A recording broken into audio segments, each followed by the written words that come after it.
In 2015, along the banks of a Michigan river, a grand new edifice honoring Henry Ford emerges. Within its walls, marble-filled gardens feature a private waterfall. Beyond them, rows of employees dread arriving even a moment behind schedule. This tale uncovers the shadowy legacy of Henry Ford's vast estate holdings, a narrative of how the innovator who democratized automobiles for the masses constructed his own realm of opulent residences, while simultaneously forging a domain of dominance over others' existences. In these dwellings, perfection reigned supreme. Immaculate lawns, flawless meals, idealized households. Yet concealed behind the facades lurked a different reality. Staff, forbidden from illness. Laborers, subjected to scrutiny of their personal affairs by overseers, spouses, and offspring, bound by regulations they never authored. Certain Ford properties endure as pristine exhibits, akin to museums. Others gradually decay, overtaken by foliage, concealing the narratives of individuals whose dread and fatigue finance that luster. Was it truly a vision of an improved society, or merely a colossal stage for domination where, even amid the finest chambers, liberty eluded all? Chapter 1. The Estate Beneath the Coverings. What strikes newcomers to Fair Lane these days isn't its splendor, it's the scaffolding. Blue coverings drape sections of the limestone facade. Fissures web across frames that originally housed bespoke glass panes. The once renowned grounds, celebrated for their vast rose collections and exotic avian life, now battle silently against disuse, reduced personnel, and dwindling funds for upkeep. This served as Henry Ford's primary abode, a figure who, at his zenith, ranked among the planet's wealthiest. The very individual who revolutionized global transportation, assembly lines, and the accessibility of vehicles for everyday households. Nevertheless, his residence remains partially shrouded in safeguarding materials, pending repair resources that always lagged. Fair Lane was envisioned as distinct from the lavish abodes of Ford's rivals. The Vanderbilts erected a French chateau on Fifth Avenue. The Carnegies adorned theirs with continental masterpieces and ornate plasterwork. Ford sought an alternative. He envisioned a dwelling emerging organically from the terrain, a site harmonizing the natural and mechanical realms without either overpowering the other. The property extends over 1,000 acres, beside the Rouge River in Dearborn, Michigan. Henry and Clara Ford selected this spot with intent. It lay near enough to the plants for swift access, yet distant sufficient to evade the clamor and fumes of manufacturing in Detroit. A sanctuary, yet not isolation. A residence, and moreover, a declaration of his ideals for structured living. Building commenced in 1914, spanning almost 2 years. Designers fused prairie-style motifs with English manor aesthetics. 56 rooms unfold across various extensions. An on-site power station harnessed the river's flow to produce electricity. Ford's trial in autonomy. The intent was straightforward and purposeful. This domain would rely on nothing external. To grasp Fair Lane, one must comprehend the turmoil it aimed to evade and the elements it sought to govern. Henry Ford despised disarray. He abhorred uncertainty. He loathed urban frenzy, the unpredictability of human actions, the wastefulness of unstructured routines. His plants operated on inflexible timetables, exact gestures, uniform components, with time meticulously tracked.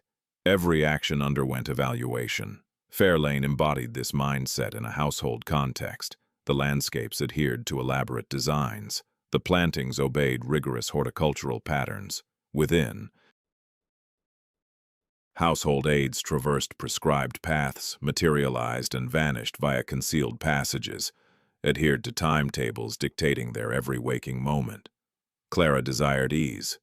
She favored excellence, devoid of extravagance, coziness without extravagance. She selected sturdy yet unpretentious furnishings, enduring textiles, hues that calmed rather than clamored. Her touch tempered the structure's sharpness, preventing it from devolving into mere excess. Henry, by contrast, innovated. He trialed novel heating setups, electrical layouts, building substances. The residence doubled as an experimental space alongside its role as shelter. Visitors often became unwitting participants in Ford's newest hypotheses on nutrition, illumination, rest patterns, principles proven in production lines, which he deemed applicable everywhere, even his parlor.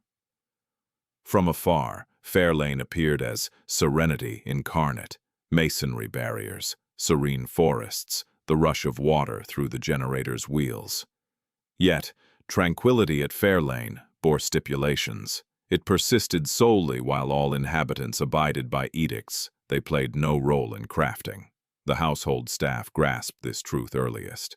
The family discovered this truth in time, and soon the same dynamic echoed through the workers' residences, remote jungle outposts, and every facet of an empire founded not only on automobiles but on the conviction that a single individual's blueprint for discipline ought to dictate the lives of all. Chapter 2. Fairlane. The residents meant to conquer disorder.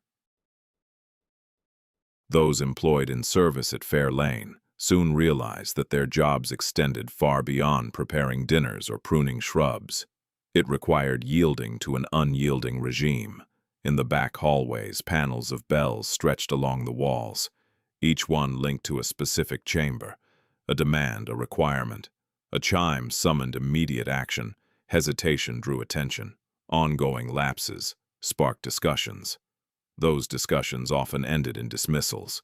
At the height of its activity, the estate's domestic team swelled to dozens strong. There were landscapers, chefs, cleaners, drivers, engineers tending the power station, and keepers for the birds Henry Ford maintained amid the property. Everyone occupied a defined position, with strict boundaries. The concealed stairs and utility routes weaving throughout the mansion weren't just practical designs. They served as tools for unobtrusiveness. Staff members were to materialize on cue and dissolve into the background otherwise. Their role was to resolve issues discreetly, never creating them. Clara Ford, according to prevailing recollections, extended authentic compassion to the help. She recalled personal details, inquired about loved ones, and offered sympathy amid health struggles. Still, her affability functioned within boundaries she hadn't established. The timetables, the demands, the core ethos of the home, all stemmed from Henry. Ford's fixation on command permeated even the tiniest elements. He harbored strong convictions regarding nutrition, which dictated the menu at the family table. Visitors to Fairlane often faced dishes centered on soy products, unrefined cereals, and produce cultivated right on the grounds. To Ford, sustenance was mere energy, and energy demanded refinement. Individual tastes yielded to practicality. That mindset governed everyday habits, too. Ford started his days at dawn. He anticipated the same from everyone else. He championed the ethical merits of labor and warned against the perils of laziness. In his eyes, downtime needed a rationale. Even downtime at Fairlane carried utility. Strolls that also surveyed the landscape, talks that veered toward commerce, books that bolstered his existing views. This fostered an environment that guests characterized in conflicting ways. Some deemed Fairlane serene, a soothing retreat from Detroit's clamor. Others sensed scrutiny, assessment, subtle judgment. The allure of the landscapes and the ease of the interiors coexisted with an unseen tension, the feeling that judgment was ever present. The employees experienced this intensity most. Recollections from ex-staff compiled by scholars years afterward depict a realm of caprice enclosed in unyielding form. Ford could prove munificent. By era standards, compensation was solid. He offered lodging to certain employees, aided their kin through tough times, marked personal milestones, yet benevolence at Fairlane lacked assurances. A worker favored in one cycle could face abrupt termination, the following over a trivial slip. Guidelines seemed straightforward until they shifted abruptly. Devotion built favor, but that favor might vanish overnight. This blend of oversight, masked as benevolence, a setup offering stability yet sowing unease, re-emerged across Ford's domain. Fairlane marked the initial testing ground, the dwelling where Ford experimented with notions of communal living, domestic management, and enforcing structure amid life's disorder. Beyond the property's sturdy barriers, a grander trial was unfolding. Mere miles distant, the Rouge River facility expanded into a colossal industrial hub, and midway between the plant and the manor, Ford crafted yet another venture. Lines of compact dwellings, tidy grass, uniform panes overlooking matching avenues. A community shaped not by its future inhabitants, but by their boss. If Fairlane served as Ford's personal workshop, these employee homes would evolve into his communal one.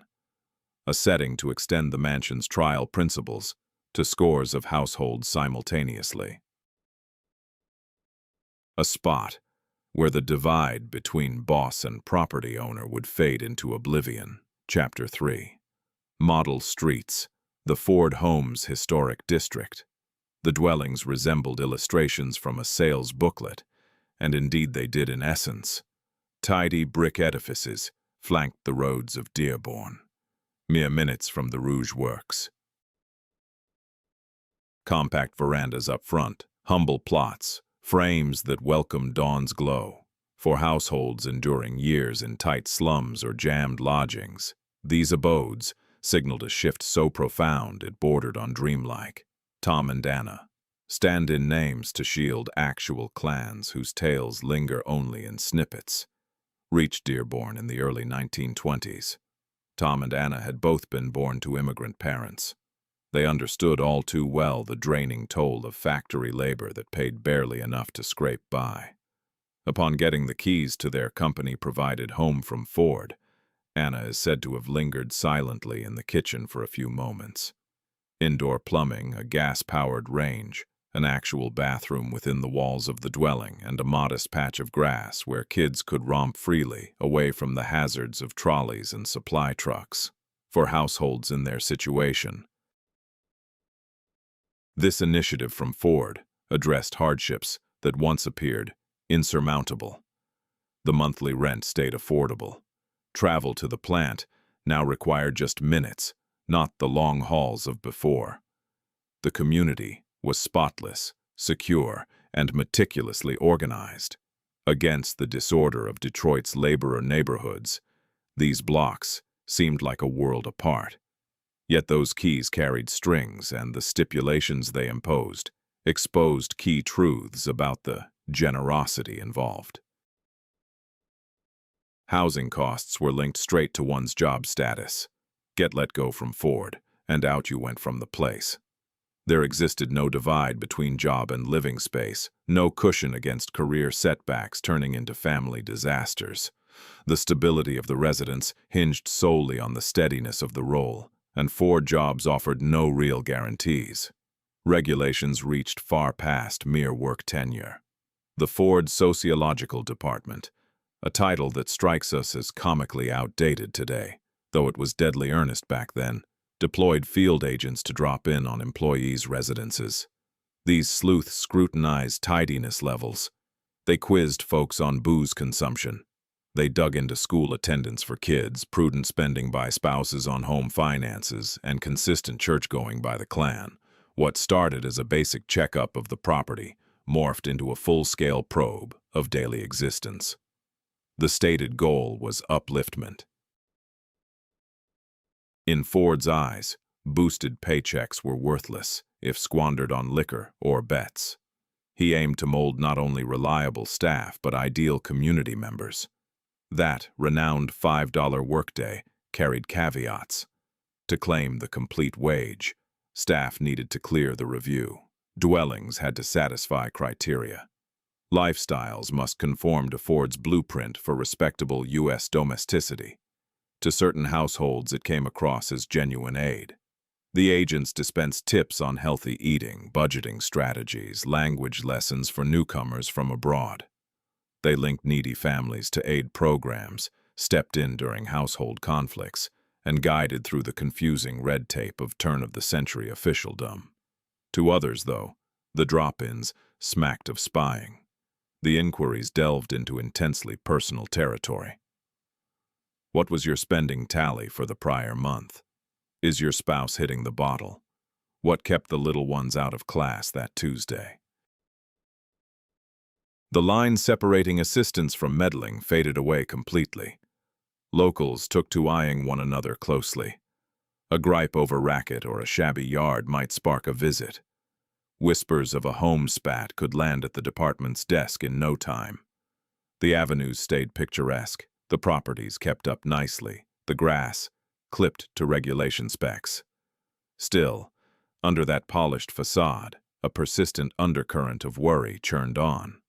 One couple down Tom and Anna's block got evicted after the man was dismissed over a clash at the production line. In mere weeks, they were boxing up their things. The shelter that once promised rescue turned into yet another fleeting refuge. Endure to this day. A good number endure to this day. A good number sheltering kin of the first occupants. Yet the tale they convey runs deeper than any sales image or property listing could convey. And while the employee quarters embodied Ford's blueprint scaled to hundreds, a grander scheme was emerging, one reaching thousands, not in Michigan, but far off in the Amazon jungle. Chapter 4. Gawkler Point, the opulent enclosure of Edsel and Eleanor, the masonry residence along Lake Street. Claire's Edge bore little resemblance to Fair Lane. Whereas Henry Ford's property spotlighted practicality and trial and error, his son, Edsel, and daughter-in-law Eleanor's abode pursued a wholly distinct path. Cotswold-style build, leaded glass panes, limestone facades that appeared to emerge organically from the soil, landscapes that eased gracefully down to the lake with a timeless poise, despite the structure being scarcely 10 years constructed. Edsel Ford had grappled his whole life with a core tension. As successor to one of America's grandest fortunes, he still toiled beneath a dad wary of unearned riches. He cherished cutting-edge artwork, continental aesthetics, forward-thinking building designs, inclinations his father met with wariness or outright disdain. Edsel yearned to craft beauty. Henry prioritized utility. The Gawkler Point property emerged as Edsel's resolution to that clash. If altering the Ford Motor Company to match his ideals lay out of reach, he could at minimum mold his own domicile. Work started on the project in 1926. Albert Kahn, the architect renowned for his designs of Ford's enormous factories, was handed an entirely new challenge. This time, there were no visible beams of steel or the rigid efficiency of production lines. Kahn instead crafted a residence that appeared timeless, as if it had endured for generations. Stones hewn by hand formed its structure, towering chimneys rose high, and interconnected spaces flowed with an inviting coziness that Fair Lane's stricter hallways could never match. Eleanor Ford adorned those interiors with artwork. Pieces by Diego Rivera and Paul Cézanne, paintings and sketches that stirred debate and captured the essence of contemporary culture. Everything Henry Ford viewed with deep mistrust. At Gawkler Point, the walls quietly defied the old man's influence, serving as a private showcase for preferences he couldn't dictate. Yet defiance carried boundaries when the challenger still relied on the family dynasty. Following evening gatherings, Eleanor might retreat to the terrace facing the lake. The surface extended to the distant edge, shadowy and serene.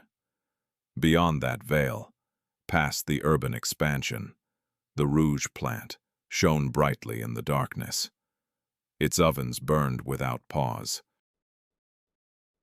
Its conveyor belts moved relentlessly, the very foundation enabling this elegant dwelling. Eleanor grasped the bargain clearly.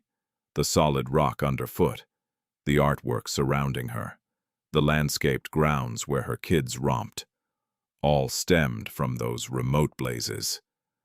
From the employees who started shifts in pre-dawn hours and departed after nightfall, from the mishaps, the weariness, the existences gradually eroded by the industrial grind. Like others in her circumstances, she coped with this reality via charitable work, by supporting vital initiatives, by striving sincerely to wield fortune wisely. Still, the core bargain stayed fixed. Elegance in this spot was bought with toil elsewhere. Ease within these walls was funded by hardship across innumerable lives.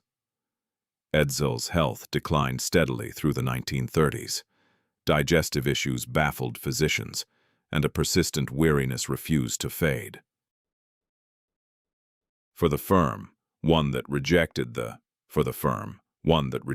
reforms Edsel deemed essential.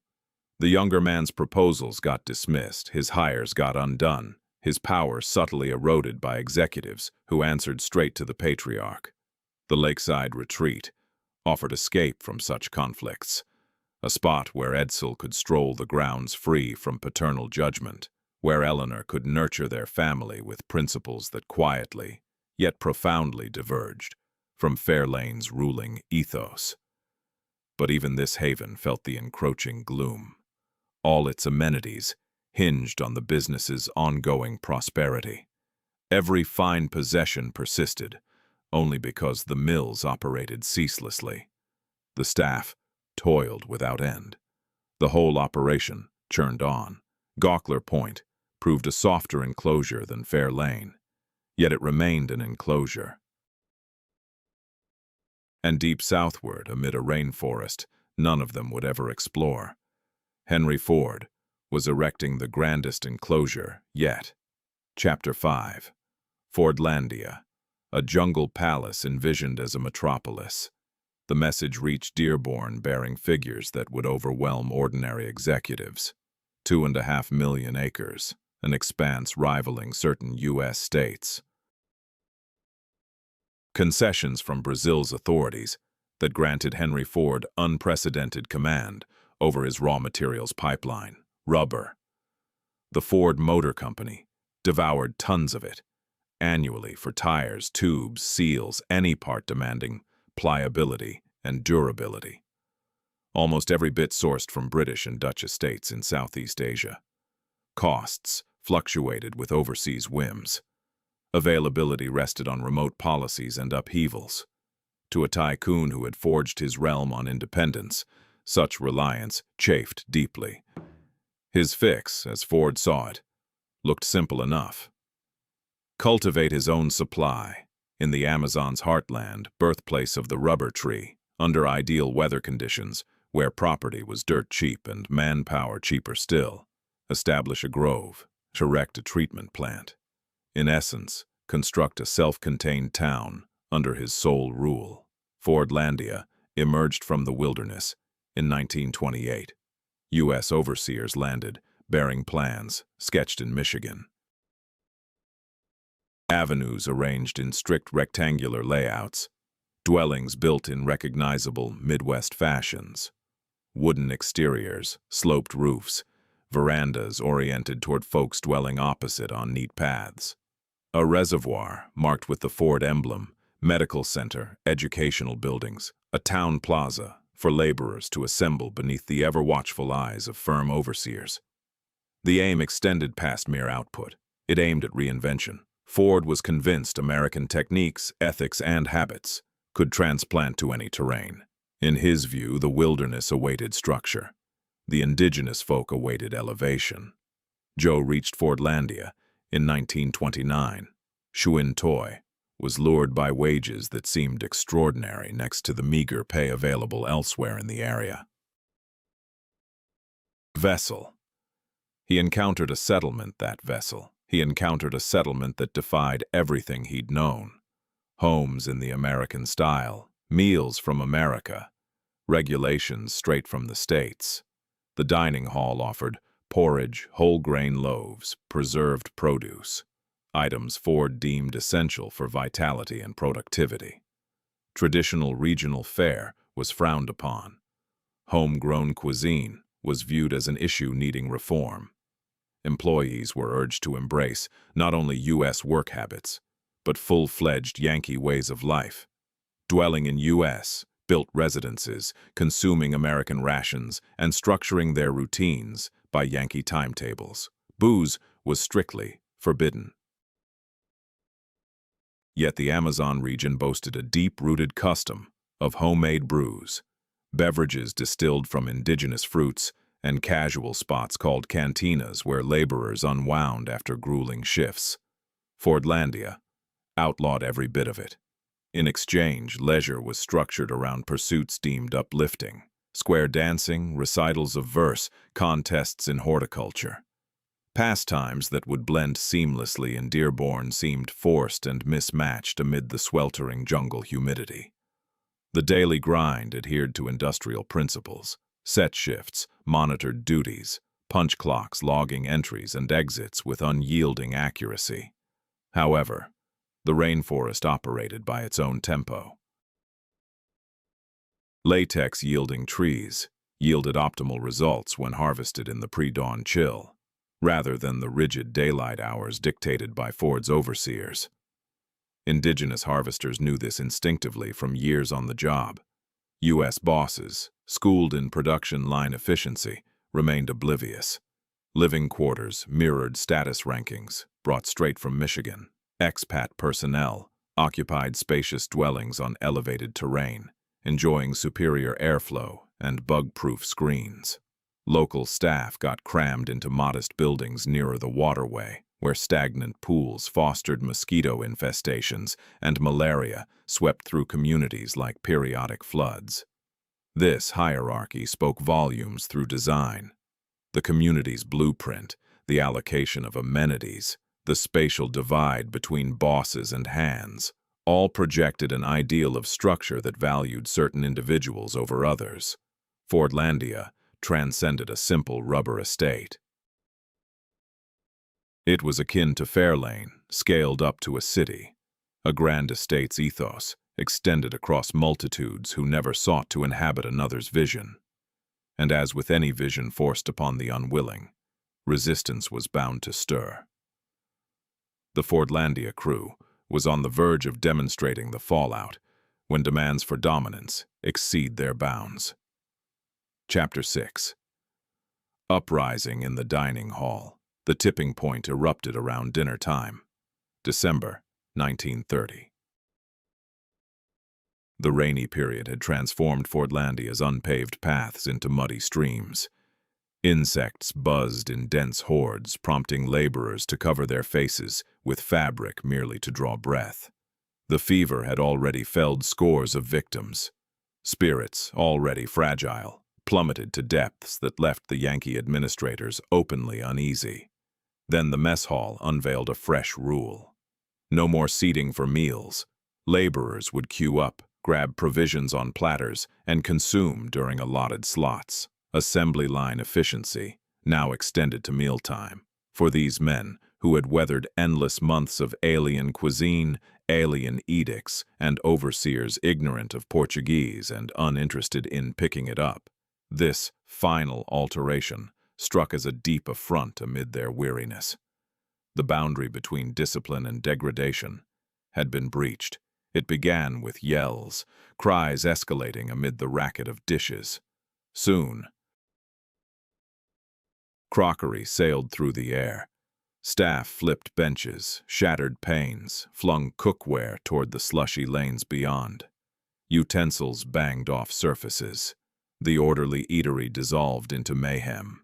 The U.S. overseers fled toward the shore. A few, it said, seized vessels and rowed away in frenzy, observing from afar as the outpost, sketched meticulously back in Michigan, now dissolved into disorder. The upheaval endured just a short while. Troops from Brazil intervened, reimposing calm through firepower and authority. No Yankees lost their lives, although a handful got hurt in the chaos. The material destruction, smashed panes, ruined seats, splintered tableware, was considerable, yet fixable in the end. Irreparable, though, was the facade. Fordlandia rested on the conviction that U.S. methods, wielded rightly, could remake any locale or populace. The revolt laid bare what the leaders had ignored. These weren't mere resources to shape. They were humans bearing their own traditions, their own dignity, their own breaking point for interference. And the issues ran deeper than dining protocols or bruised egos. At the venture's heart, the latex crop itself, disaster loomed. Ford's strategists had committed a grave blunder. In Southeast Asia, the trees were planted in wide-spaced lines, spaced sufficiently to curb illness transmission.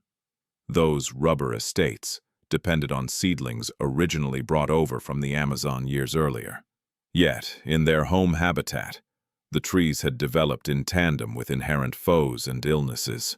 A fungal affliction, known as South American leaf blight, endemic to the Amazon, was typically contained by the scattered, haphazard arrangement of untamed rubber trees throughout the wilderness. By aligning the trees in tight, meticulously arranged lines, mirroring the successful Asian model, Ford's overseers unwittingly fostered ideal circumstances for catastrophe. The blight spread rapidly from foliage to foliage and trunk to trunk, transforming orderly orchards into devastated patches. Limbs turned dark, foliage dropped off. Whole groves could be obliterated in just a handful of growing cycles. Indigenous laborers and Brazilian farming specialists had cautioned against this risk. They grasped the ecosystem's dynamics. They recognized how infections traveled via the treetops. Their alerts were recorded but ultimately dismissed. The executives calling the shots from Dearborn understood manufacturing plants. They grasped production lines. They lacked insight into jungle farming. Worse still, they refused to acknowledge the need for such knowledge. By the late 1930s, Fordlandia was crumbling across the board. Output goals remained unachieved season after season. Expenses climbed as harvests shrank. The clinic handled influx after influx of cases involving malaria, dysentery, and various jungle ailments, outpacing the rate at which employees bounced back. The idealized U.S.-style settlement amid the wilderness was morphing into a prime example of U.S. hubris. Ford's reaction was true to form. He refused to abandon ship. Rather, he intensified his commitment. A new outpost, named Belterra, emerged on elevated terrain, with allegedly superior earth and a kinder weather pattern. Additional funds poured in. Fresh equipment was transported upstream. Additional supervisors showed up with new portfolios, renewed enthusiasm, and identical oversights. The cycle kicked off anew, without delay. Henry Ford personally never set foot at either location, not even once.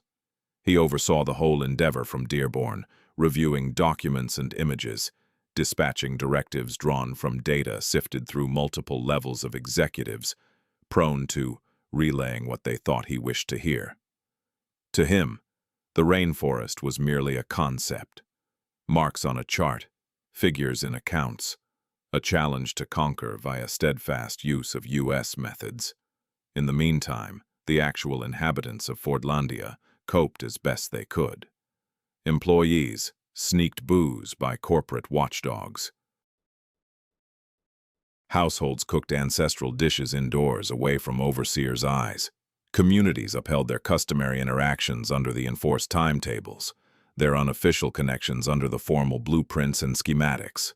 The community meant to transform them had instead been transformed into a testament to the boundaries of dominance, positioned at the heart of a woodland that rejected any notion of functioning as a production site. Chapter 7. When the lights in the mansions go dark, the realm Henry Ford constructed deteriorated more swiftly than anticipated. Henry Ford passed away on April 7, 1947, amid a blackout at Fair Lane. the individual who had constructed his personal hydroelectric facility, who had demanded independence in every respect, slipped away by the glow of candles after the Rouge River overflowed and disabled his power units. He was 83. Clara joined him in under 3 years. The residence that had buzzed with orchestrated bustle grew still. Temporarily, the Ford Motor Company preserved the site, uncertain about handling a 56-room property that nobody cared to inhabit. In time, Fairlane transferred to the University of Michigan at Dearborn. The institution didn't have funds for thorough upkeep. Years of neglected fixes accumulated like outstanding obligations. Moisture infiltrated masonry barriers. Timber supports decayed in hidden spots. The landscapes Clara cherished turned untamed, then choked with weeds, then almost impassable. The generating station that had highlighted Ford's bid to tame the environment went mute, its rotors corroded and immobile, its initial roll slipping into obscurity. Fairlane's decay wasn't unique. The Ford Rotunda, an enormous display venue that had drawn millions of guests, was gutted by flames in 1962 while undergoing roof work. The blaze devoured the structure in under 60 minutes. Images from that occasion capture plumes ascending above Dearborn like a funeral pyre for a bygone age. Additional icons simply disappeared. Industrial structures were razed. Employee quarters were altered past familiarity. The tangible framework of Ford's domain was dismantled incrementally, supplanted by asphalt expanses, squat commercial buildings, and retail strips that revealed scant evidence of prior existence. At Gawkler Point, events unfolded otherwise. Edsel Ford had passed in 1943, 4 years prior to his dad. Exhausted by sickness and persistent clashes with Henry's meddling, Eleanor stayed on at the lakeside home, nurturing their offspring and backing various initiatives. She cared for the gardens that had offered her husband fleeting respite in his challenging last years. She knew precisely what the property symbolized and the risks if she handed it over to successors who might auction it off to the top offer. The Lake St. Clair waterfront was prime land. Absent safeguards, the stone residence and its surrounding land would get divided into parcels, the grassy areas covered in asphalt, and the artwork dispersed across sales listings. In 1976, Eleanor Ford gifted the estate to a public trust. The home transformed into a museum. The grounds welcomed visitors who, during the family's occupancy, would never have crossed the entrance.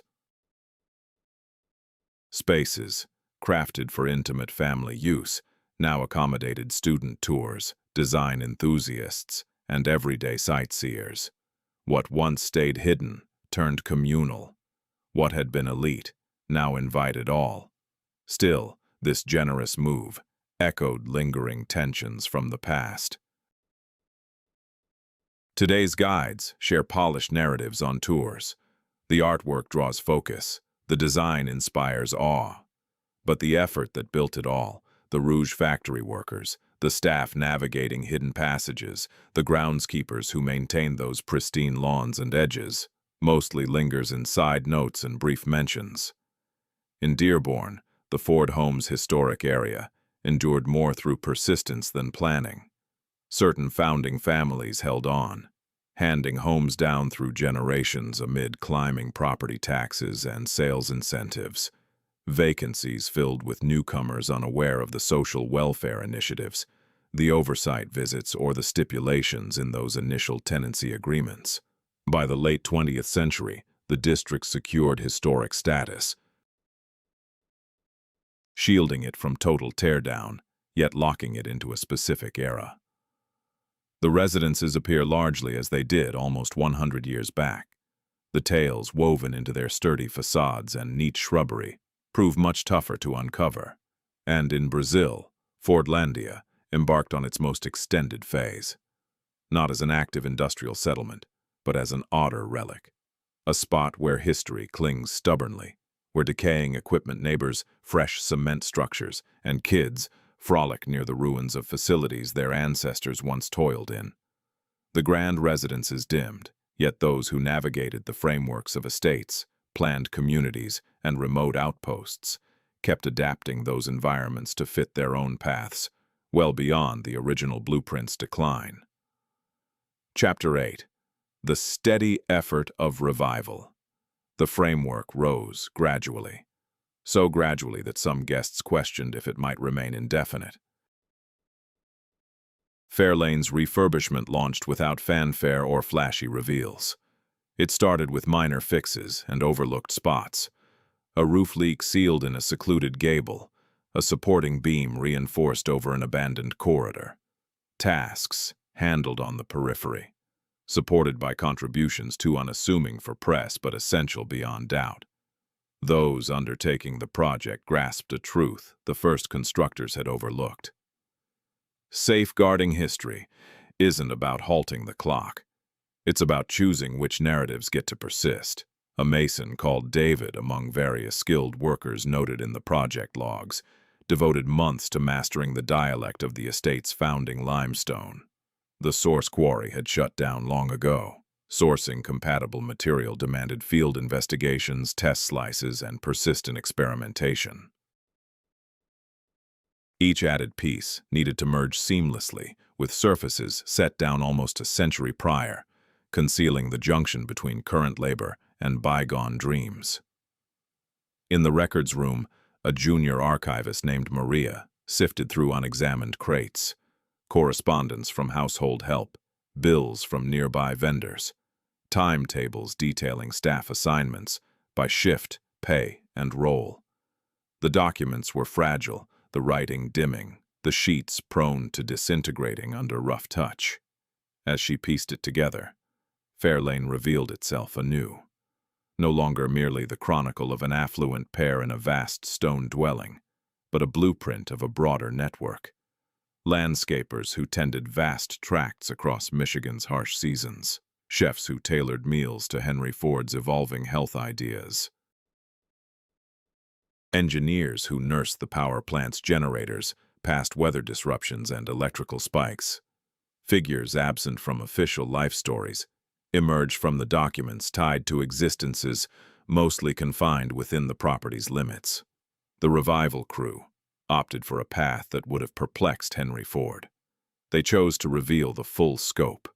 Beyond the breakthroughs and structural elegance, they included the realities and tolls. Utility passages joined the visitor paths. Laborers' experiences sat alongside those of the proprietors. Fairlane evolved from a monument to a single individual's dream, into a candid chronicle of how that dream influenced and evolved through contact with all who encountered it. Such an initiative required funding that typical conservation funds seldom provide. Initiatives to record oral histories and preserve fading recollections. Efforts to connect with ex-employees and their relatives through public engagement. Learning initiatives crafted not to glorify the past for guests, but to draw them into a fuller, more nuanced reality. Advancement was deliberate and measured, owing to the deliberate focus on amplifying perspectives that prior eras had dismissed as mere backdrop. Comparable initiatives emerged elsewhere, each carving its unique route. In the Ford Home's historical area, enduring locals started assembling their personal collections. They captured dialogues with aged community members who recalled checkups, leasing rules, and the initial years along those avenues. They snapped images of authentic features prior to updates wiping them out. They amassed paperwork and narratives that formal organizations had overlooked entirely. A former car factory employee, called James, descending from one of the initial renters, emerged as the informal chronicler of his neighborhood. He could identify homes retaining their initial layouts and those modified irreparably. He tracked lineages that endured across generations and those departing after one dispute with the firm. He shared tales of successful and botched audits, of residents discreetly supporting one another through job cuts, of the ambivalent sentiments toward an employer that provided housing, yet dictated its conditions. These endeavors ran largely without formal support. No substantial philanthropic awards, no polished pamphlets, just individuals who instinctively grasped that their legacies held value, even if undocumented before. The labor persists now, incomplete, resource-strapped, yet resiliently ongoing.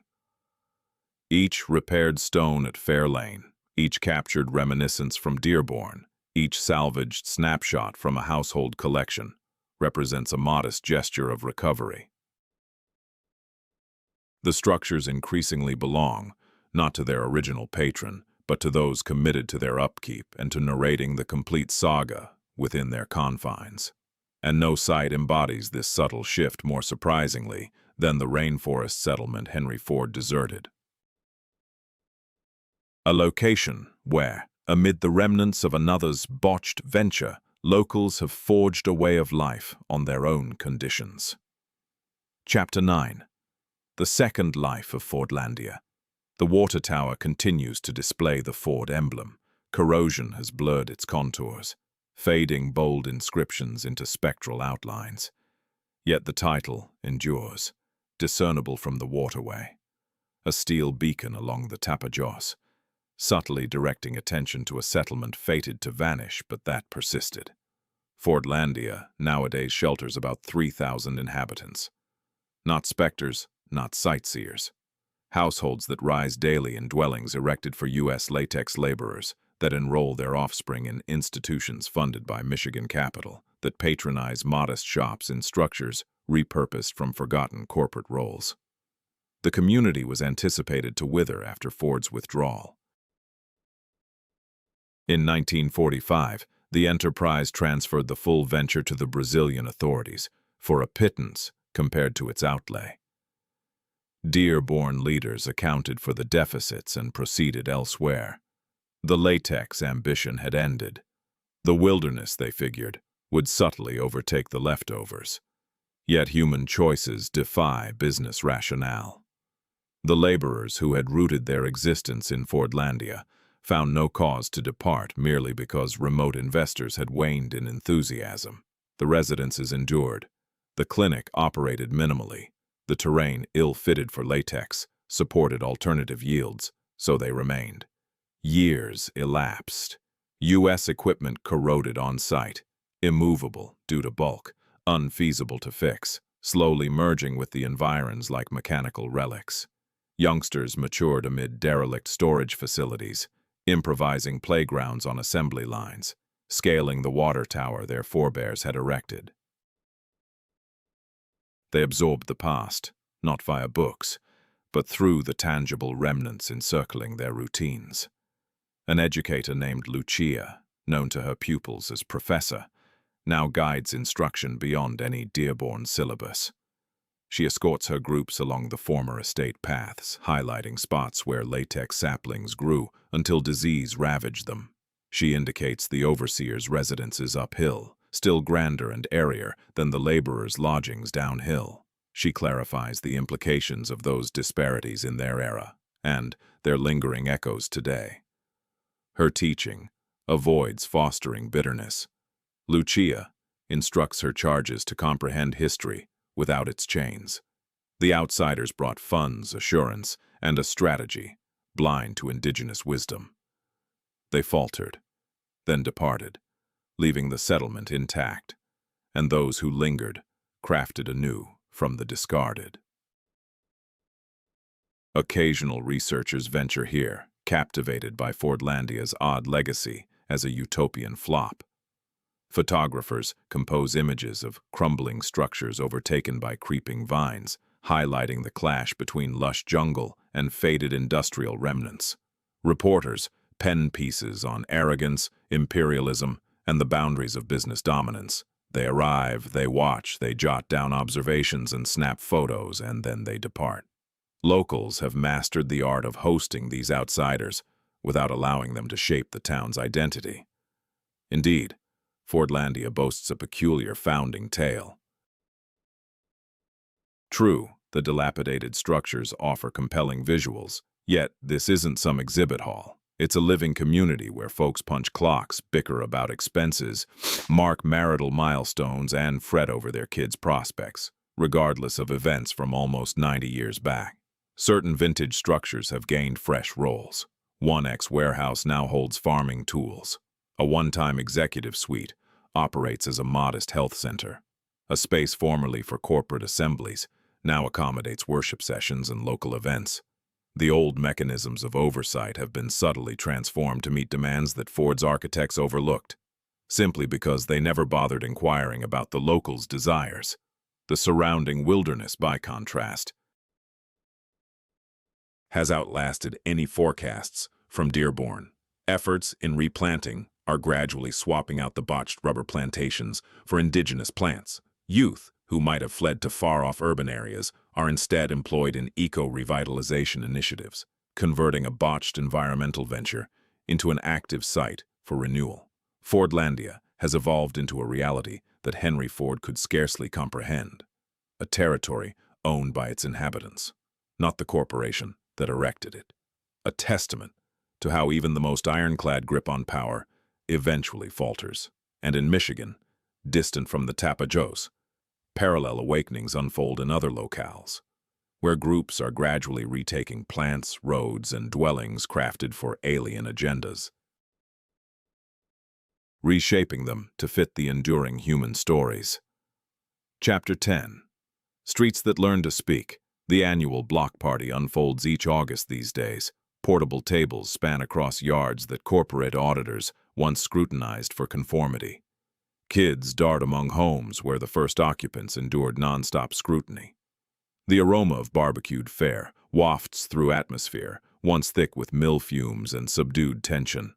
The Ford Home's historic district has morphed into an entity beyond its creator's vision.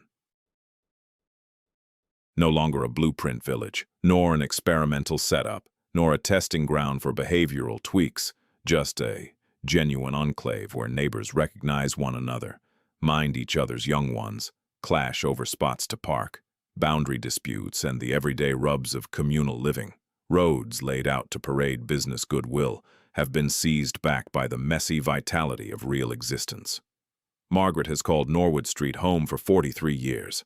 Her spouse's kin, numbered among the pioneers, settling in during the 1920s amid fresh constructions and rigid guidelines. She recalls the tales from her mother-in-law about the social research team's drop-ins, the meticulous tidying prior to checkups, the scripted replies to routine queries, the sigh of ease once the entryway shut and the household could unwind. Such eras seem remote today, nearly unbelievable. Margaret's grandkids scamper across the identical spaces where their ancestors once murmured in fear of eavesdroppers. Walls that absorbed endless staged routines now soak up the clamor of celebrations, festive meals, banging portals, and spats voiced freely. The landmark status upon arrival stirred varied reactions. Certain dwellers embraced the safeguards it provided from builders who'd long hovered, keen to raise the aging residences for loftier, glossier, money-making alternatives. Some fretted over curbs, over dictates on door hues, over swapping external oversight for a fresh variant. A middle path arose via prolonged town halls that ran deep into the night. Dwellers pledged to uphold the era's essence while retaining sway over their lots. External specialists might guide, but not dictate. The area would honor its history without being shackled by it. Guided strolls nowadays usher outsiders along paths once restricted to staff and kin. Docents, often veterans of the place, share narratives absent from promotional pamphlets. They recount paychecks that seemed like windfalls alongside monitoring that choked the spirit. Authentic appreciation from laborers mingled with bottled-up bitterness. The tangled legacy of occupying abodes erected by those intent on dictating domestic habits.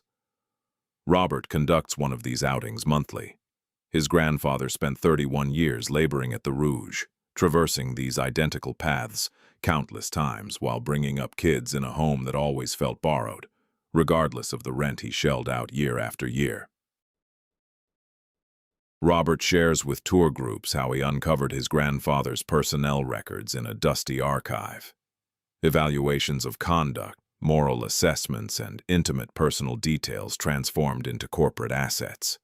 Those papers stirred anger in Robert initially, followed by sorrow, and ultimately resolve. He started conducting interviews with aging locals, preserving their recollections before they faded away. What began as a personal endeavor expanded into an unofficial repository, with stacks of photos and papers cluttering his basement shelves. It's a narrative pieced together from overlooked scraps that no formal organization bothered to safeguard. Fellow neighbors contributed their artifacts too. Correspondence, paycheck stubs, snapshots of relatives standing rigidly before dwellings that symbolized both progress and limitation. The archive lacks any formal recognition, expert organization, or specialized preservation facilities. It endures simply because individuals chose to affirm the value of their experiences by holding on to them. The district, originally crafted to exemplify ideal worker lifestyles, has evolved into a tribute to the authentic ways people endured, flawed yet enduring, according to their own rules, even as they maneuvered within structures imposed by others. Meanwhile, on the opposite shore, yet another Ford estate was evolving, moving from an exclusive retreat to a communal legacy. Chapter 11. Ford House. From private club to shared memory. The entrance gates, formerly reserved for a vetted elite, now open wide to ticket holders of all kinds. On Tuesday mornings, crowds of students disembark from buses at Gawkler Point. They tumble out onto trails once intended for elegant soirees and international gatherings. Their chatter reverberates over the grass where Eleanor Ford used to stroll in serene reflection. Docents round them up into groups, guiding them through chambers brimming with artwork far beyond what their families could ever aspire to possess. By windows overlooking a waterfront scene, pricier than whole urban districts. This wasn't the trajectory the Fords envisioned when they constructed their waterfront stone residence, yet it became the path Eleanor pursued after grasping the risks of inaction. Her 1976 gift included stipulations meticulously designed to sidestep the decline that plagued numerous Gilded Age mansions. No parceling out, no tearing down, no repurposing into apartments or office towers. The residence would stand complete. The estate would remain unspoiled. The artifacts would stay on site. And vitally, the site would invite the public, not as family acquaintances, but as heirs to a charitable foundation. The shift spanned years. New employees were brought on, protocols developed, and balances struck between safeguarding the past and enabling entry. Certain areas were too delicate for constant crowds. Others required subtle adaptations for those with mobility challenges.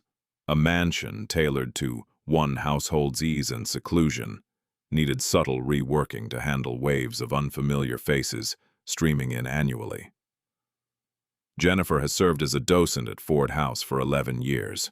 She recalls her debut tour in the Grand Hall, anxious about describing existences that felt worlds apart from hers. Gradually, her method evolved. She stepped back from listing timelines and architectural trivia toward fostering dialogue. These days, she poses inquiries as much as she provides responses. She encourages guests to ponder the implications of dwelling amid such splendor, fully aware of its origins. The Rivera mural in the dining area sparks talks on work and manufacturing.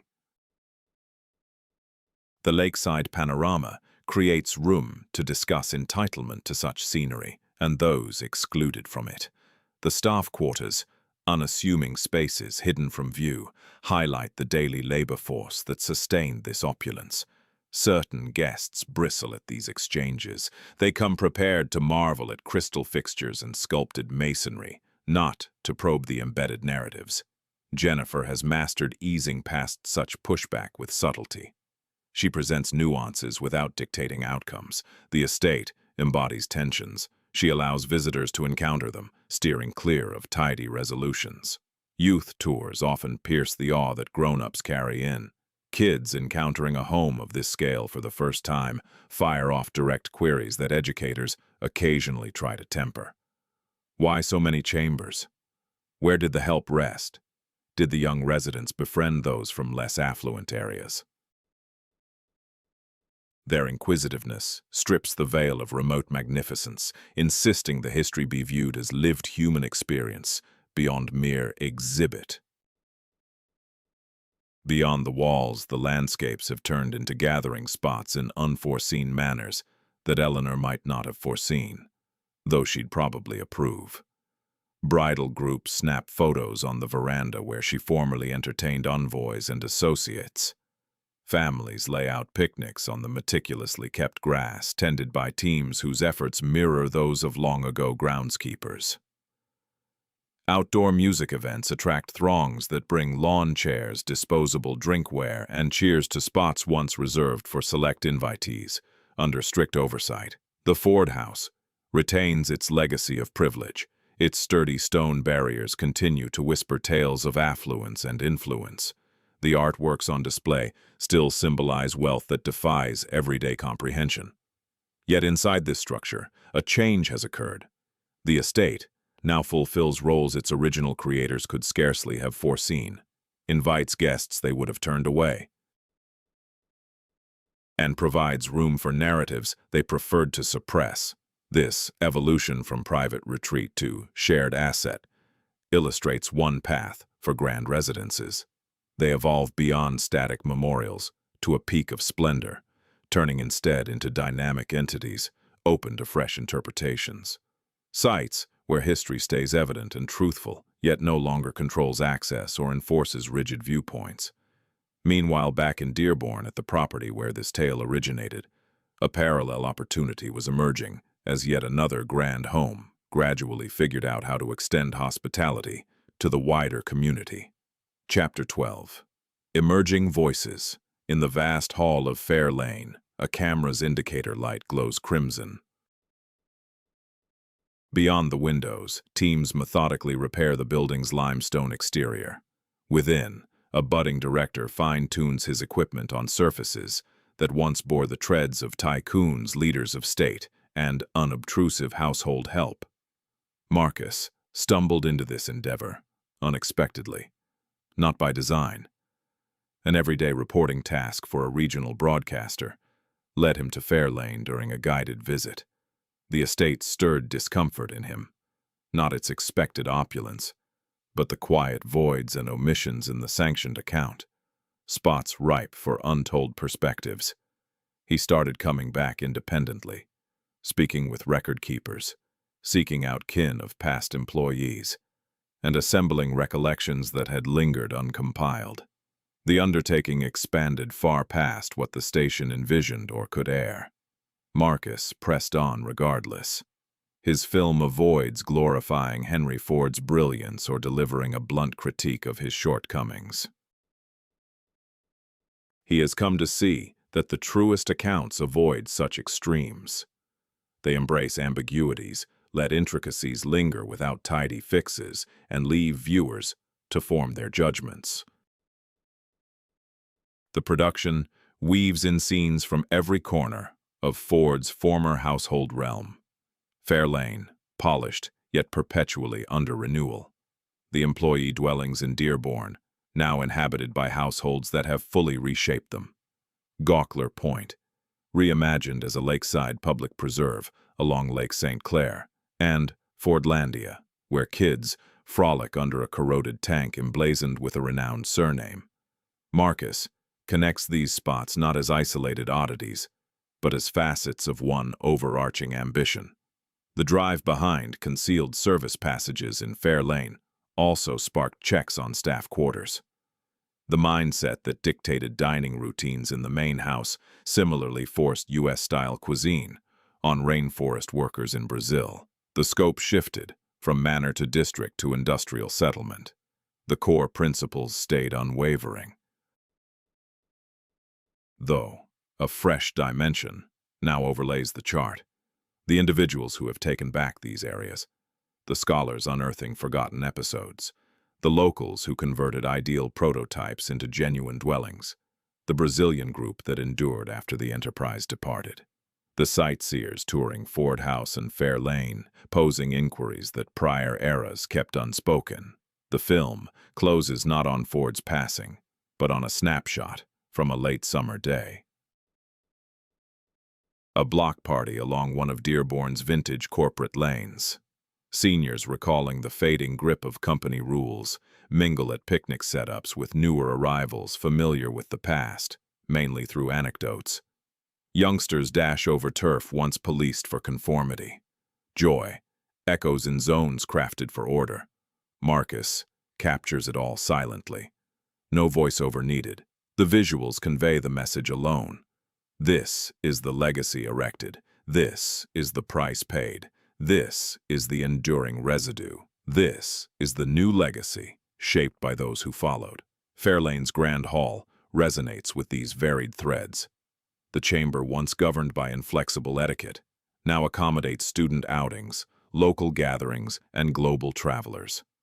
The ongoing refurbishment uncovers strata buried by years and overlooked in past presentations.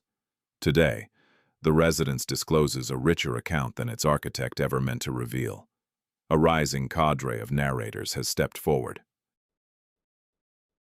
Directors, spoken word chroniclers, grassroots keepers of lore, and experts in safeguarding who recognize that preserving structures demands honoring the tangled events within.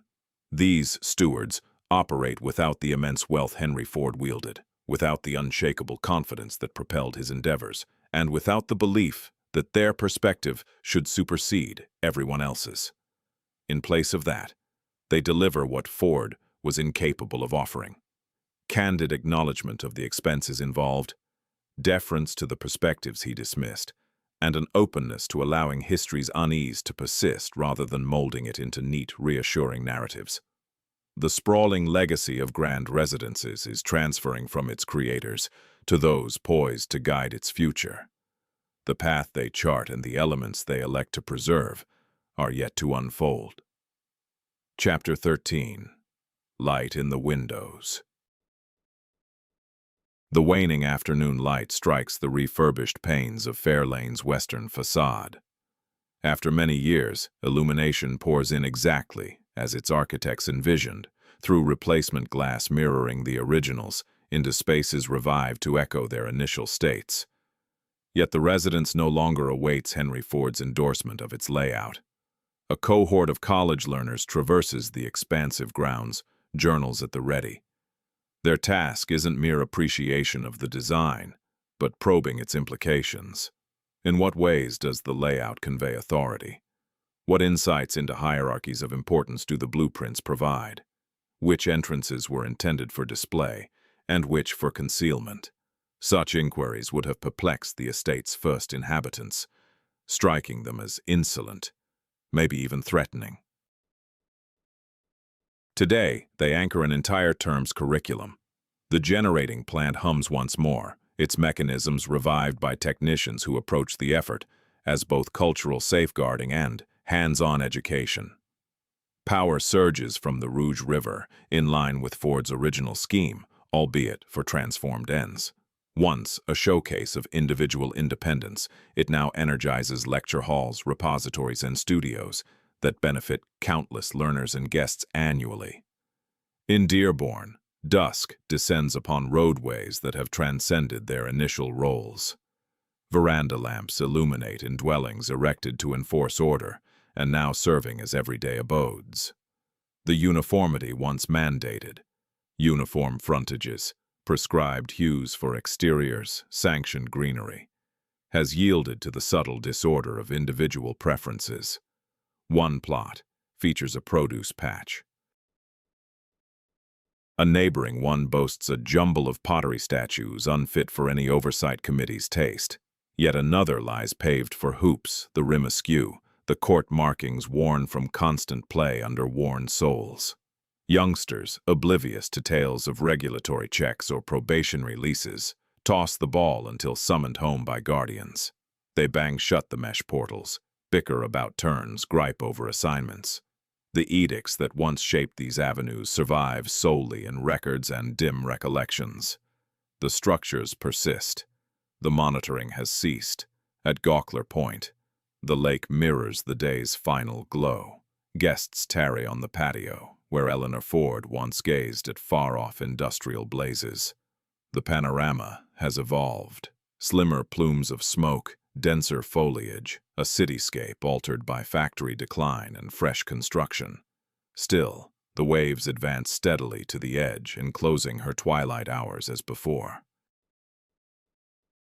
A bridal gathering arranges itself for snapshots on the turf. The pair grasps fragments of the property's legacy, but selected it for its allure over its lineage. Their companions stroll amid once exclusive plantings, taking in blooms inaccessible to prior eras.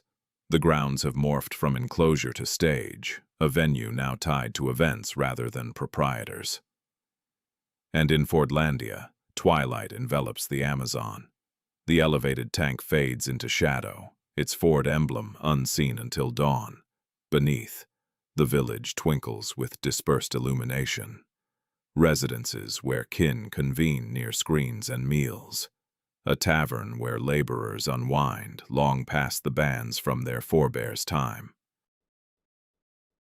A classroom where the next day's instruction will explore the peculiar origins of this outpost. Domains of dominance yield remnants, though never barren. Vines overrun old groves, but locals sow fresh yields amid the remnants. Currents undermine the bases of old stations, yet specialists return to shore up usable relics. Duration blunts the contours of the sternest blueprints, and the firmest schemes gradually yield to the press of daily existence. What lasts isn't any one designer's blueprint, but the layered decisions of all who followed. Fairlane will press on with its gradual renewal. The staff quarters will keep their subdued shift into a commonplace district, bearing an exceptional heritage. Ford House will greet fresh waves of inquirers, with curiosities its founders couldn't foresee. Fordlandia will endure as a peopled anomaly, a testament alike to the collapse of dictated aspirations and the tenacity of groups that defy erasure. The glows from the casements aren't the identical flames that flickered in eras past. The occupants within differ entirely. The narratives surrounding these sites become increasingly intricate with each passing year, incorporating perspectives that were once excluded from the grand entrances or relegated to the back rooms of the staff quarters. This is the legacy of Henry Ford's vast estate holdings. Not the edifices he constructed, but the enduring creations and ongoing transformations wrought by those who followed in the wake of his designs. Chapter 14. Echoes in the Threshold. The brass doorknob on Fairlane's primary entrance has likely been grasped close to 1,000,000 times over the years. Delicate hands clad in white gloves at elegant soirees. Roughened grips from laborers hauling in provisions. Shaky fingertips gripped with anxiety ahead of pivotal discussions. The surface has softened and gleamed in spots, molded by generations of comings and goings, infused with the aspirations and apprehensions that have crossed this portal. On this particular morning, a docent called Sarah Buffs, that very knob in preparation for the initial group tour. No directive compels her to do so. No protocol demands it. She performs the task simply because it links her, in a modest yet palpable manner, to the countless individuals who have laid their hands on this identical fixture in the past. Magnates and household help, kin and outsiders, the influential and the overlooked. Her mind drifts to those hands, Henry Ford's own, which, legend says, retained the calluses of his rural upbringing, even amid immense fortune. Clara Ford's, deftly placing blooms and ornaments to infuse warmth into the rigid stone interiors. The hands of chambermaids scouring tiles in the pre-dawn hours. Horticulturists trimming hedges under the oppressive midday sun. Drivers clutching dashboards as they awaited commands that could arrive well after dark. The doorknob holds none of these traces consciously, yet it embodies them all. Inanimate things soak up the past without comprehending its weight. They endure long after their users fade away. This piece of hardware will survive Sarah, just as it outlived Henry Ford, and just as it will persist beyond the fleeting encounters of today's passers-by, who scarcely pause to notice it. Unlike mere objects, people do not simply exist. They recollect with bias, analyze without cease, and rework their tales repeatedly. Perceptions of Fairlane have evolved across eras. Those who knew Ford in his time viewed it as a testament to Yankee innovation. Subsequent detractors perceived signs of grandiosity and domination. Modern observers strive to embrace both angles, celebrating accomplishments while confronting the toll exacted, praising the craftsmanship, even as they highlight the damage inflicted. This dynamic repeats throughout the remnants of the estate network. In the homes once occupied by employees, offspring sift through ancestral lore and uncover that the affluence handed down to them was bundled with constraints their forebears seldom elaborated upon. At Ford House, archivists reassess exhibits and captions, probing which stories have been elevated and which sidelined. In Fordlandia, locals forge senses of self that weave in the Yankee interlude, without allowing it to overshadow their essence. Remembrance is no static archive. May be refurbished to mimic their erstwhile facades. Yet the recollections of events within their walls defy restoration to any prior state. Perhaps this stands as the estate realm's profoundest insight. Authority crumbles not merely from mechanical failures, labor uprisings, or untamable wilderness. It falters because significance refuses to be immobilized. Each successive cohort reimagines its legacy. Every group reconfigures the environments it inhabits. Every individual traversing a doorway brings their personal insight and departs altered. Henry Ford envisioned crafting surroundings that would indelibly mold conduct, residences to instill discipline in the workforce, properties to exemplify ideal lifestyles, industrial settlements to convert rainforest dwellers into efficient citizens. The tangible frameworks frequently succeeded as intended. The deeper mental conditioning, however, fell short. Those who dwelled there modified, defied, undermined,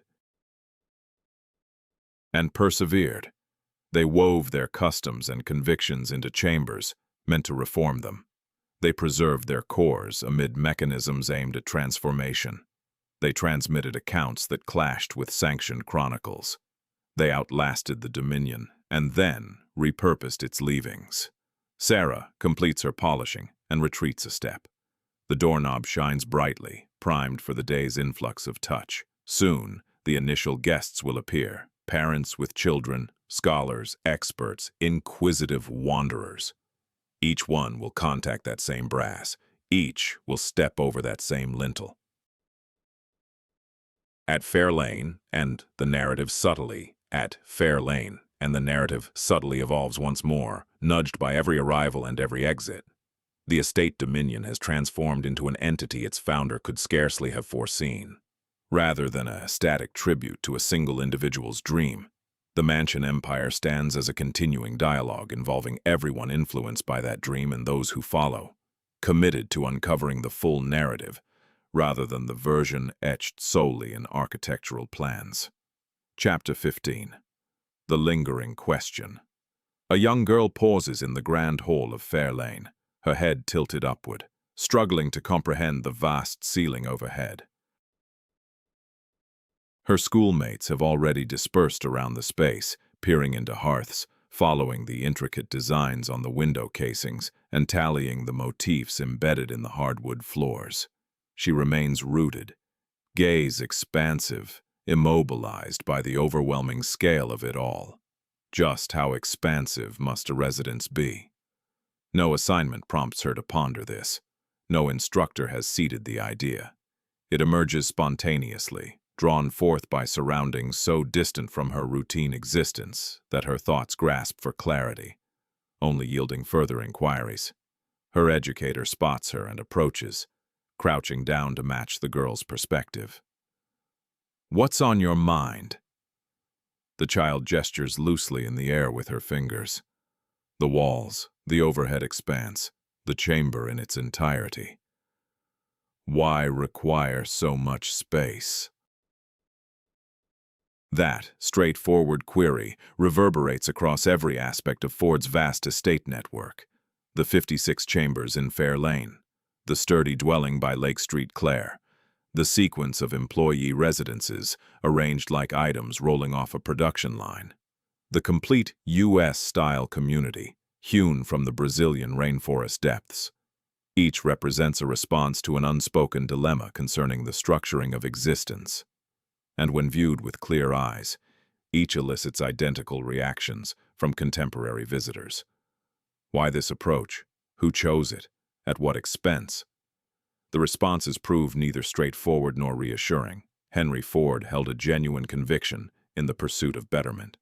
He was certain that optimal surroundings could elevate individuals, that thoughtfully crafted frameworks could eradicate inefficiency, immorality, and even hardship.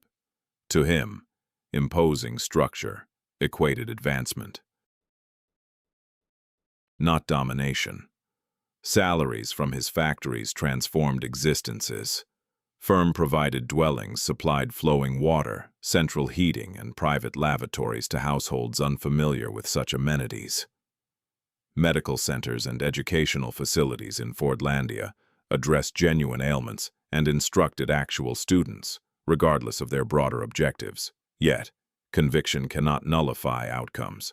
The social research team continued to meddle in personal affairs, irrespective of the payrolls it distributed. The precarious terms of employee lodging loomed over households like a subtle menace. A single workplace dispute or unfavorable assessment, and shelter could evaporate. Imposing U.S. traditions on local Brazilian laborers still conveyed the notion that one way of life prevailed, while the other required reform. The Mansion Empire defied easy categorization as purely virtuous or villainous. It embodied duality and ratios defying a unified assessment. The structures harbor proof, supporting diverse viewpoints, splendor alongside compulsion, benevolence paired with overreach, ease mingled with unease. The preserved files include papers that contradict one another. Offspring of both laborers and proprietors bear recollections that resist tidy condensation. Ultimately, what endures is not so much a conclusive ruling as an open summons. These sites persist. The documents remain accessible for study. Fresh tales surface as emerging scholars pose novel inquiries. Anyone seeking insight into Ford's creations and their impact on those compelled to inhabit them is free to explore, absorb, debate, and form personal conclusions. The girl in the grand hall won't resolve any of it this visit. She'll wander back to her peers, tour additional spaces, absorb more historical details and figures, and in time board a vehicle returning her to her modest home on a typical block. But an idea has taken hold in her mind. A subtle alteration in perceiving scale and authority. An awareness that dwellings aren't impartial, that constructed interiors expose convictions about self and society, that design inherently expresses judgment. She might revisit one day, matured, equipped with fresh curiosities and her own journal. She could evolve into a scholar, conservator, or documentarian perpetuating this legacy. Or she might just retain this instant, the hall's immensity, the oddity of such proportions, the initial spark of skepticism regarding societal order and its beneficiaries. The Mansion Empire poses inquiries without ultimate resolutions. Successive eras reply based on their principles, apprehensions, and notions of mutual human obligations. The girl glances upward at the ceiling once more. Then she dashes to catch up with her group, abandoning the grand hall to its resonant silence, its recollections, its wounds, and its steadfast anticipation for the next visitor to occupy that position, to gaze skyward and ponder. Chapter 16. Taking Possession of the Legacy. Years of heated discussions, commands the years of heated discussions, commands the center of the space. But the documents scattered over it evoke echoes from opulent marble corridors, remote jungle outposts, and cramped lanes where laborers endured relentless oversight. Seated opposite the lawyer, a woman called Catherine pores over files that will shape the fate of a modest home in Dearborn. Her grandmother acquired it back in 1952, just 7 years following Ford's decision to offload the employee residences to private purchasers. 3 family lines have occupied its rooms. Today, Catherine grapples with options: retain it, offload it, or gift it away, especially since its worth has skyrocketed about 100 times from when her grandmother first inked the deed.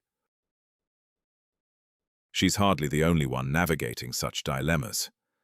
Throughout the remnants of that vast domain, heirs wrestle with legacy issues that transcend mere calculations. What significance lies in possessing a piece of this past? What duties accompany such possession? What narratives cling to the land, and who possesses the authority or the duty to recount them? Catherine's grandmother seldom delved into those initial days, the routine checks, the disquiet of abiding by unspoken yet rigidly applied rules. How folks murmured about the sociological unit, the collective sigh of liberation that swept the block once Ford divested the properties, freeing new proprietors to splash their entrances in whatever hues they desired. Such recollections surfaced only in fleeting remarks, shards that Catherine pieced together without fully comprehending their depth. Clutching the deed now, she senses what her grandmother might have left unspoken. Possession transforms the dynamic entirely. The dwelling, once a tool of business oversight, evolved via acquisition into a bastion of household independence. Her grandmother didn't merely purchase bricks and mortar. She claimed the authority to choose. She secured the liberty to refuse. She escaped the stipulations that had dictated the site's use from day one. The dilemma for Catherine is how to wield that liberty. Real estate agents have courted her repeatedly, dangling figures that could reshape her economic reality. The plot alone, they argue, outvalues the weary building atop it. They speak of prospects, modernizations, intensification, releasing potential. They discuss measurements and regulations.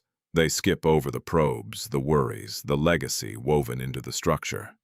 Fellow heirs have taken varied routes. Certain ones have imposed conservation covenants on their lots, enforceable pacts, safeguarding period elements, regardless of future sales. Some have bestowed residences to heritage groups or neighborhood trusts, swapping personal dominion for communal benefit. A handful have welcomed sporadic visitors, acting as unofficial stewards of their lineage's lore, ushering guests past chambers rich with passed-down tales. No universal solution exists. The dwellings from Ford's realm are far too plentiful, too variably deteriorated, too diversely situated for a blanket approach. Every successor must balance private demands with heritage value, urgent monetary strains with enduring stewardship, personal entitlements against the wider society's stake in recalling these origins. Gradually, with little fanfare, an informal alliance is emerging.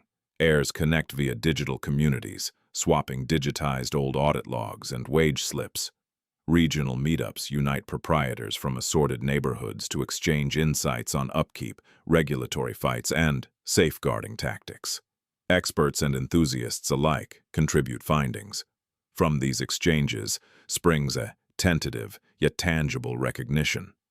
These dispersed abodes, spanning urban zones and distant lands, form a shared legacy no lone holder can safeguard in isolation.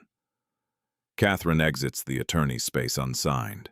She gathers the papers into a tidy pile, tucks them into a faded folder, and emerges onto the bustling streets of central Detroit. She requires reflection. She needs to revisit the home, linger at the dining nook where her grandmother prepared suppers for half a century. Pause in the compact garden once vulnerable to firm evaluations and now unequivocally her kin's domain. The realm Ford erected aimed to persist past any single lifespan. He trusted the plants would survive their operators. The abodes would outlive their dwellers. The mechanisms of authority would self-sustain amid shifting personnel. Reality unfolded differently. Most plants have shuttered or shifted purposes. The structured oversight has crumbled. What endures are holdings in private hands where owners confront solitary verdicts on what to safeguard, modify, or release. Catherine will reach her verdict in time, as will countless others, pondering parallel quandaries in Dearborn, beside Lake St. Clara, lingers near the corroded silhouettes of water towers along the Tapajos. The vast enterprise is unraveling and reshaping itself through individual transactions, each notarized document and penned agreement, unfolding in directions its originator could neither foresee nor dominate. Chapter 17. Boundaries Redefined. In a dimly lit lecture hall at the University of Michigan Dearborn, a projection flickers to life. Graduate student David navigates a presentation he spent over 3 years compiling. Cartographic layers stack upon one another. Chronologies intersect or diverge. Images spanning various eras align together, squeezing entire eras into one view and challenging viewers to follow the threads. His thesis proposes something once deemed implausible by past academics. The sprawling Ford estate network wasn't an outlier. It served as a blueprint. The practices Ford popularized, like tying residences to jobs, linked housing directly to work. Oversight in homes, masked as care, and building layouts meant to influence daily habits, didn't disappear after Ford's trials concluded. Instead, they adapted. They proliferated into business parks, master-planned neighborhoods, and neighborhood associations that dictate details from post-box dimensions to permitted festive displays. David meticulously follows these developments. Protocols for evaluating household conditions in the sociology unit resurface in today's job screenings, which probe online footprints and social ties. The tentative access to dwellings recurs in company transfer benefits, providing discounted residences and education while subtly increasing reliance. The uniform rows of employee homes anticipate the mandated sameness of suburban developments, where deviations are barred by agreements and shade guides. He carefully delineates the analogy's boundaries. The parallel isn't exact. Today's companies seldom dispatch agents to scrutinize pantry hygiene. Current intentional communities typically don't bind inhabitants to one employer. The instruments have shifted. The oversight is now gentler, more spread out, subtler, yet potentially just as potent. David's analysis uncovers an enduring drive, the repeated urge of institutions to push their authority past work hours, molding not just productivity, but diets, rest, leisure, and even parenting. Ford voiced this ambition with striking directness. Those who followed recast it in subtler terms. The visuals progress. Fairlane juxtaposes executive buildings, featuring on-site residences, fitness centers, dining halls, and health zones, crafted to retain staff for extended periods. Fordlandia Hospital aligns with today's health initiatives that monitor staff activity levels, vital signs, and rest cycles, tweaking coverage costs in response. Employee dwellings face off against recent affordable housing for staff where caregivers, educators, and logistics personnel occupy company-backed spaces vulnerable to forfeiture upon changing employment. David frequently tempers his assertions. Association doesn't imply cause. Comparable structures can arise from diverse intentions. Not all efforts to enhance staff well-being conceal motives of domination. His framework presents motifs and inquiries, not a schematic of intrigue with lines connecting all to Ford. Still, the motif resists dismissal. Entities with sufficient means keep experimenting with methods to broaden their sway over workers' off-duty time. The divide between career and private spheres, never quite as firm as principles proclaimed, erodes further with every tech innovation. Mobile devices haul office demands into sleeping quarters and getaways. Home-based employment imports tracking tools into domestic spaces. The old plant horn signaling shifts close has yielded to endless alert tones. Ford would identify the fundamental drive, though the approaches might baffle him.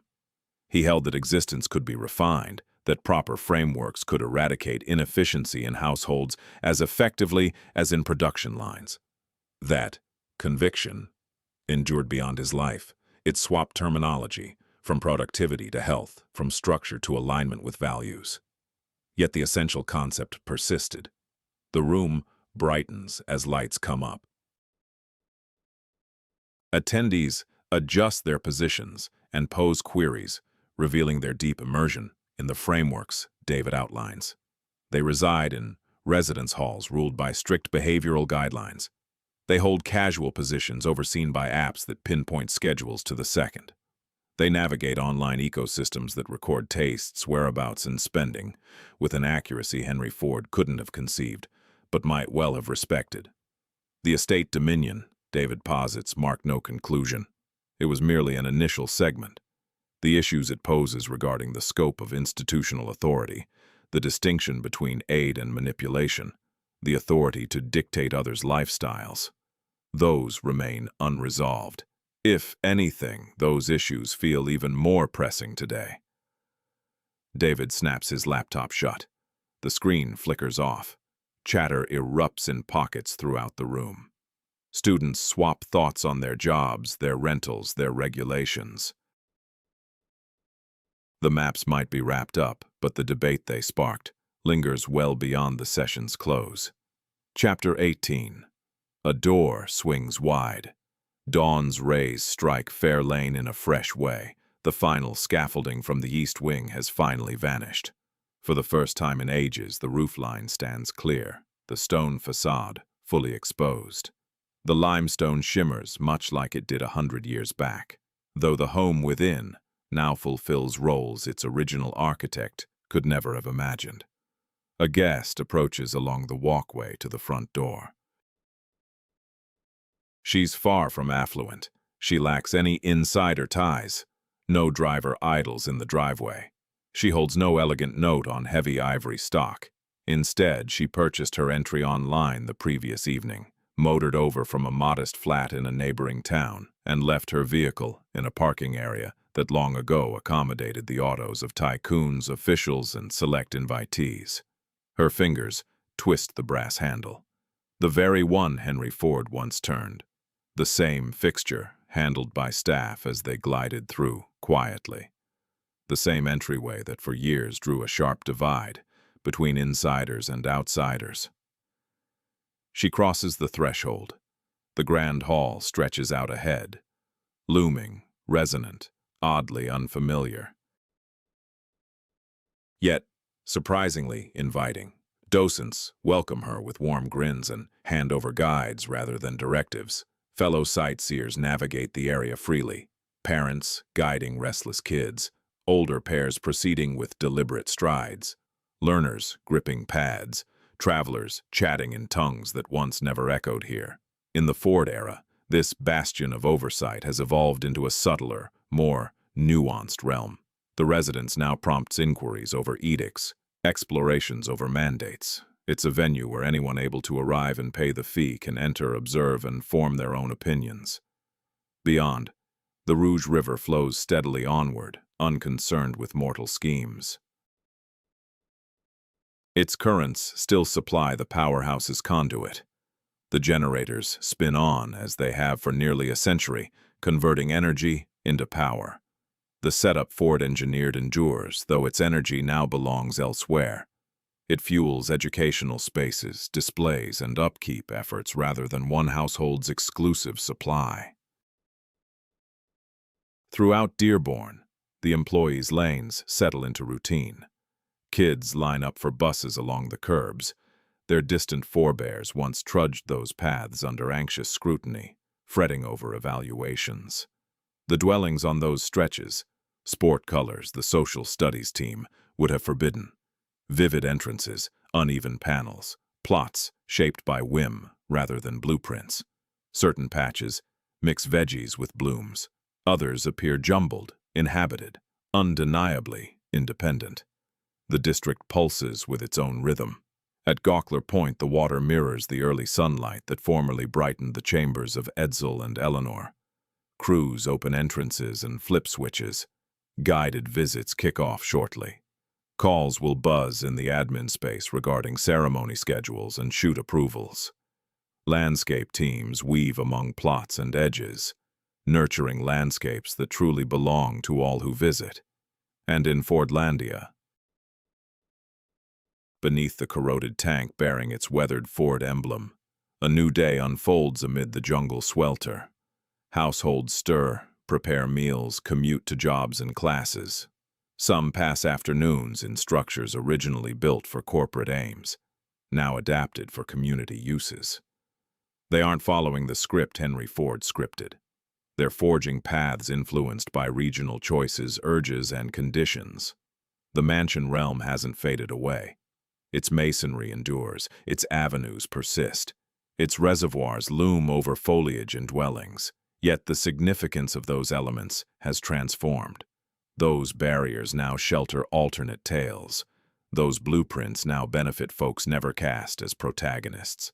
The guest at Fairlane pauses briefly in the vast hall, then trails a docent to the following chamber. In her wake, the brass handle clicks back, poised for the subsequent grasp, the next newcomer.